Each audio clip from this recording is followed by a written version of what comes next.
In this lecture video, I'll briefly discuss the notion that pain is in the brain. We'll extend that to a more general idea that perception is in the brain. The expression pain is in the brain comes from pain researcher Ronald Melzack, a Canadian psychologist who made important contributions to the study of pain and pain perception. He used the expression in reference to phantom limb pain. You remember phantom limb pain. We saw that in the Valiana Ramachandran TED Talk. Melzack's idea was that since you can have pain in a limb that doesn't exist, it's clear that the pain itself is not in the limb, but rather it's in the brain. And these ideas can extend to having pain in real limbs. You might have a sore thumb and think of that pain as being in your thumb, but it's actually in your brain. It's being created by your brain. One way to control the pain in your thumb is to take an analgesic that in essence cuts the connection between your thumb and your brain. If your brain doesn't receive the information from the thumb, it doesn't create a perception of pain. It's not just pain that's in the brain. All of our perception is also in the brain. If you're listening to this video on your computer, then the sound is coming from the computer, maybe from a set of external speakers. But my voice is coming from your head. It's constructed by your brain. Just like a pain signal, the sound signal is turned into a perception of my voice. But my voice isn't coming from the speakers. It's coming from your head.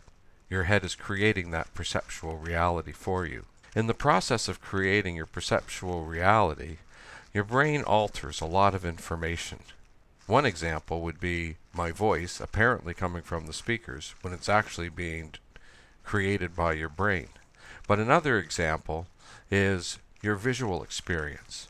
We have the experience that our vision is like a high-definition television from quite far to the left, right across the visual fields to quite far in the right.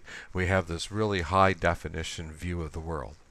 In actual fact, the high-definition part of your vision is extremely limited. If you hold your arm out and look at the size of your thumbnail, that's about the size of high-definition visual field that we have. Once we get more than 2 or 3 thumb sizes past that center of vision, then we have a very rapid deterioration of visual acuity. But that's not the impression we get. We get the impression that we're looking at a high-definition picture that extends the entire visual field. This is just one of the many illusions that the brain works into our perceptual experience. This is a diagram of our eye, and this is another example of the brain creating a perceptual reality which is different than the information it's been provided with. Our retina is on the inside of our eye. That means that in order to get the electrical information to our brain, it has to exit through some point in the eye. The point at which the optic nerve forms and exits the eye is often called the blind spot, and that's because there's no visual receptors there. Your blind spot's just off to the side of your center vision. If you held your arm out at full length and look at your baby fingernail, that's about the size of your blind spot. Yet we're totally unaware of that blind spot because the brain fills in the missing information based on what it's finding in the surrounding visual field. It's just another example of how our perceptual reality is not directly the same as our physical world. An interesting place to look at this construction process that the brain uses to give us a perceptual reality is the case of visual illusions.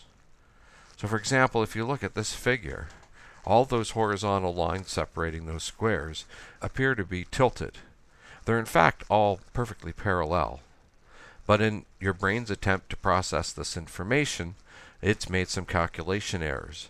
And so the perceptual experience that it's sending your conscious mind is one of these crooked or uneven lines, even though if you take a ruler and you hold it against your computer screen, you'll see that in fact they're all straight and parallel.